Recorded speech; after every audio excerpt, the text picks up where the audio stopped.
જંગલ એ કુદરત તરફથી મનુષ્યને મળેલી મહામૂલી ભેટ છે. આ ભેટને જાળવવા માટે ગુજરાત સરકાર ભરપૂર પ્રયાસો કરી રહી છે. જાપાનના વનસ્પતિશાસ્ત્રી ડો. અકીરા મિયાવાકીએ ગાઢ જંગલ ઊભા કરવા માટે અપનાવેલી પદ્ધતિ થકી રાજ્ય સરકાર સમગ્ર રાજ્યમાં ઠેર ઠેર જંગલ ઊભું કરવાના પ્રયાસ કરી રહી.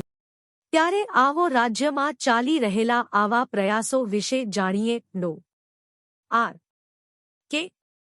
નાયરે જણાવ્યું હતું કે આ જે લીલુંછમ જંગલ છે તે કુદરતી જંગલ નથી.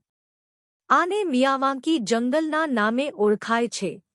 ગુજરાત સરકારની પર્યાવરણ પ્રત્યેની પ્રતિબદ્ધતા અને ડો. રાધાકૃષ્ણન નાયરના પરિશ્રમથી આ જંગલ બન્યું છે.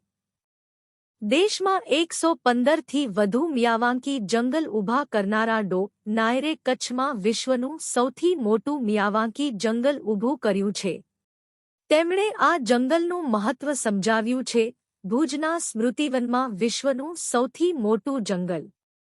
આ મિયાવાકી જંગલ ભારતના સૌથી મોટા મેમોરિયલ સ્મૃતિવનનો હિસ્સો છે. સ્મૃતિવન 470 એકરમાં ફેલાયેલું છે. 2001ના કચ્છ ભૂકંપના મૃતકોની યાદમાં આ સ્મૃતિવનનું નિર્માણ કરાયું છે. અહીં 50 જેટલા ચેકડેમનું નિર્માણ કરાયું છે, જેનાથી લાખો લીટર વરસાદી પાણીનો સંગ્રહ થાય છે.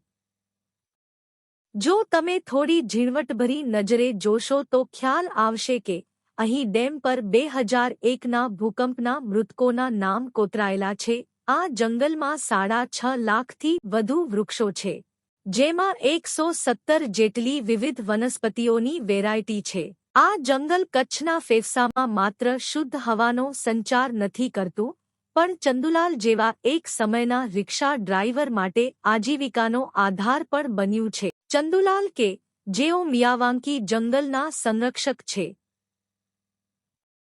ગુજરાત સરકારની સહાયથી ડો. નાયરે દક્ષિણ ગુજરાતના નારગોલમાં પણ દરિયાકાંઠા પરનું વિશ્વનું સૌથી મોટું મિયાવાકી જંગલ ઊભું કર્યું છે, જેનાથી અહીં ખારાશ ઘટી છે અને વિપુલ પ્રમાણમાં જીવસૃષ્ટિ વિકસી છે.